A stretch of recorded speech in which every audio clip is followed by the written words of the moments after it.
David Taub with GV Wire here with Bitwise co-CEO Jake Soberal. Jake, thanks for making the time. I'm going to start off with the big question. What is the financial health of Bitwise right now? Man, I hope it's good. We're really excited about the future over here. So we have been fortunate to grow a lot over the course of the last several years, not only getting to serve cities like our headquarters here in Fresno, but 9 additional cities around the country. We're getting ready to open our location here in Fresno that we've been working on for a long time. And we've been really excited at the traction that we've seen as we've oriented the business around Salesforce and DocuSign over the course of the last several years. And so we're really optimistic about the future. Right. We'll talk about the Archery building just a little bit. But Fresno County tax records show that you are late in paying $120,000 in property taxes. What happened and when do you guys plan to pay? So that's news to me.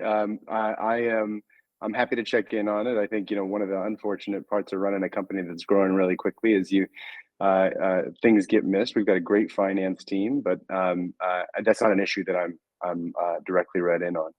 Okay. Also, question is, are you up to date on your rent? So I'm hearing that you guys are $500,000 behind on paying rent for the buildings you lease in Fresno.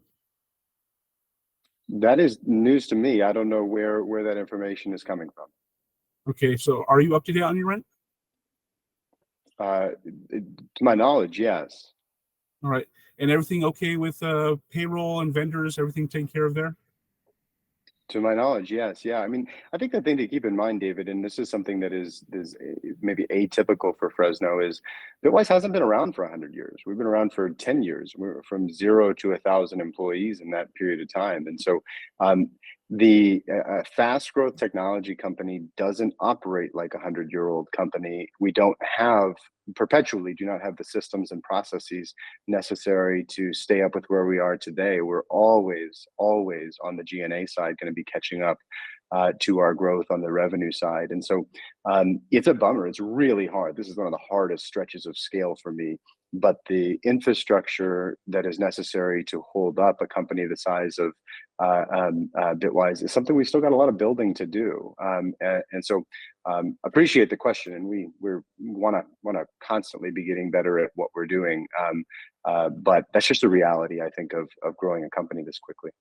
Right. In 2016, Bitwise sent a community letter with very ambitious goals: 250,000 Fresno tech jobs, 2.5 million square foot campus, 1,000 tech companies, building a train. How do you think you guys have fared on those goals so far? Yeah, I think that I remember when we put out that letter, and I said, Irma, what if we don't build a train? And she says, I don't think our role in this or any community is that we succeed at the highest and best of every vision we put out there. I think our role is to try, right? To try audacious things. And so I think, if we rattle through those, the job growth in the tech sector in Fresno, I don't know, that's difficult to quantify, but I think we've put a meaningful dent in those numbers. The 2.5 million square feet, I think that there I'd actually say that there are a couple of factors that have, whereas we've grown, that's changed a little bit. So first, the pandemic really put a abrupt stop to commercial real estate. And so that was a change. We got really ambitious around not just growing in Fresno, but growing in other cities. And so that 2.5 million square feet maybe doesn't just sit in Fresno, but sits around the country today, or we're working towards that. And I think that it's fair to say we have completely failed at building a train, but still think that it's a worthy goal to chase. Recently, Governor Newsom announced $250 million in the budget for downtown Fresno. Did Bitwise have any role in helping the governor decide to spend that money, or at least announce that money for Fresno? Gosh, I hope so. I mean, I remember 13 years ago, when I was just back to Fresno before Bitwise, what was really like just deeply inspiring to me was the work that Ashley Swearingen was doing as the mayor of Fresno in championing downtown and talking about it as an asset and a necessity instead of a liability. And so much of what we do at Bitwise is motivated by a desire that was born in me then to like, I want to help. Like I don't want I don't know how to do that by myself. I don't know that any one person does, but I want to help. And so, getting back to this most recent decision in the governor's budget, I hope that when he was thinking about, okay, where are we going to invest money, he thought, like Bitwise has Fresno has great new owners of the Grizzlies. They've got they saw it through on opening the Fulton Mall. They've got Bitwise that's been building down there. They've got the DA recommitted to staying in downtown Fresno. They've got new and wonderful leadership of the Downtown Fresno Partnership. They've got a third straight mayor that cares about downtown. Like, I hope that we were a part of that cumulative. We want to be a finger on the scale in favor of our hometown, and particularly its downtown. I would be wrong to say that Governor Newsom didn't call me for advice, but I hope that we were some evidence in favor. Right. And is Bitwise still helping to shape state policy when it comes to spending in Fresno and technology? I know you guys have hosted Governor Newsom in the past. Are you guys still lobbying the governor, still trying to shape policy? Well, again, I hope so. I mean, so one, where I would have probably answered that question a flat yes 10 years ago, but I have been trained by our attorneys that I am not lobbying anyone. I am not myself a lobbyist, and that's not a part of my aspiration. But I do hope that we're influencing the state's agenda and the governor's agenda in a positive way that is accretive to our hometown. With a relationship that we treasure, we are really grateful for Governor Newsom's leadership.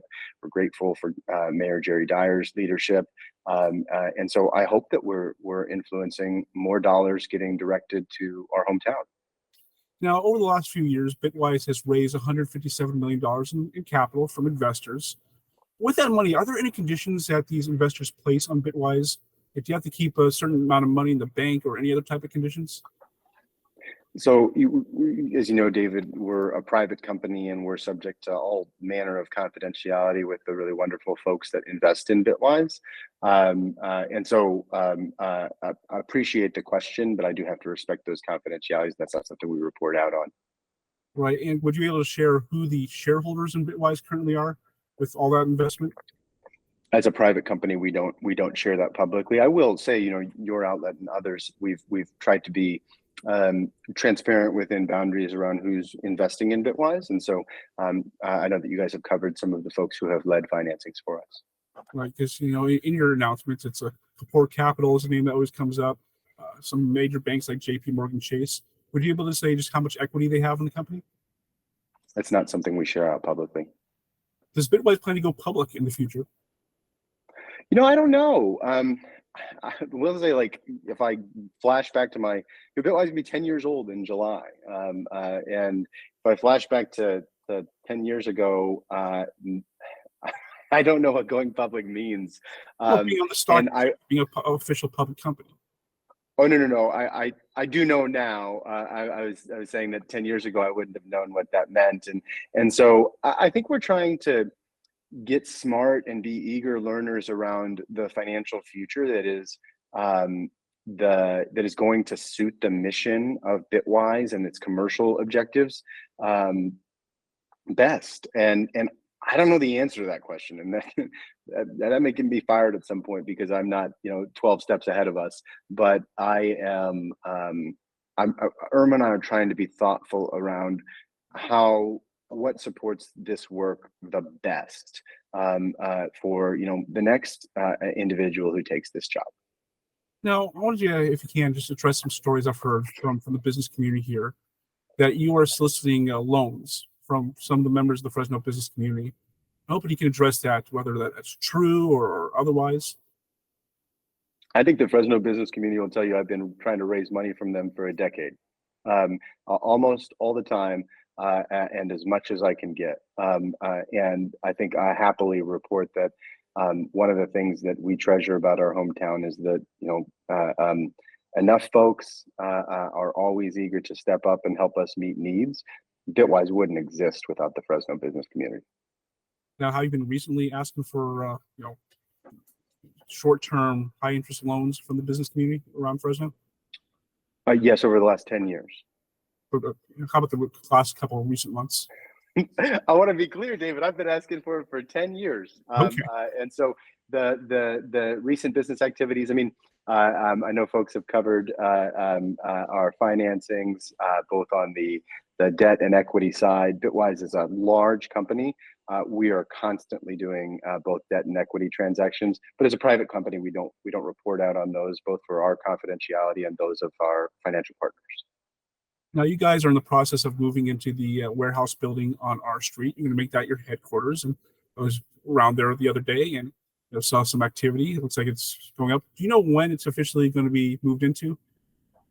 I do not. You see, the problem is I got a big mouth, and if they tell me the date, I'll tell somebody else, and then I'll spoil Katie's day in the press release. So I know it's soon. I know that my key does not yet work on the building, though. So those two things are as much as I know. Right. Now, I know there was an issue with the R Street building with some of your partners, led to a lawsuit, and the settlement was, Bitwise buying that building for $21 million. What was your take of that lawsuit, and what happened? What was the source of that litigation? Yeah, I one of the things that's the toughest is as you grow. I've never been sued before in my life, and now I think at Bitwise we've been sued a handful of times, not a ton. And it's a challenging side of business. The folks that were involved in that, it's a matter of public record, or Paul Queering and Will Dyke and Eric Wilkins, and those are some of the guys whose business achievements and contributions to this community I think super highly of. I think unfortunately sometimes some folks believe that a lawsuit is the right fitting tool to solve a problem. Lawsuit's public record. You're welcome to go and check it out. It's in the past, and it's not something I'm super interested in spending a ton of time on. Like, one more question on that. Where did the $21 million to buy the building come from? The bank. Bank. So you guys took out a loan, or just you had in your finances? So again, the sources of capital are, as a private company, we don't share, and so we felt like it was a right price for the building and the circumstance, and so we completed the purchase. And as you noted here, right, that's a matter of public record. If that's the case, why are the R Street building and the Bakersfield properties back on the market? Why are you guys looking to sell them? Oh, we do. We've engaged for years now in sale leaseback transactions. So as a technology company, when we think about things like going public, the market preference is for us to be what's called asset light, and so not own the real estate, but be a long-term tenant of it. And so Bitwise isn't going anywhere, but those assets will eventually all come off of our balance sheet. Right. And finally, just for those who are watching, I want to hear from you. You said that the cash situation with Bitwise, the financial health is good. You guys have any cash flow issues right now? Yeah, so I want to be clear. I said that I was optimistic about the financial future of Bitwise. For anybody that's listening, I would like more cash than I have, always, and we're going to keep doing our best to do this well. And I do want to say, David, like it's been 10 years. You've been paying attention to us and taking time to visit with us, and that feels super gratifying. So it's fun to get to live this story with you. JK, thank you so much for the time today. You got it.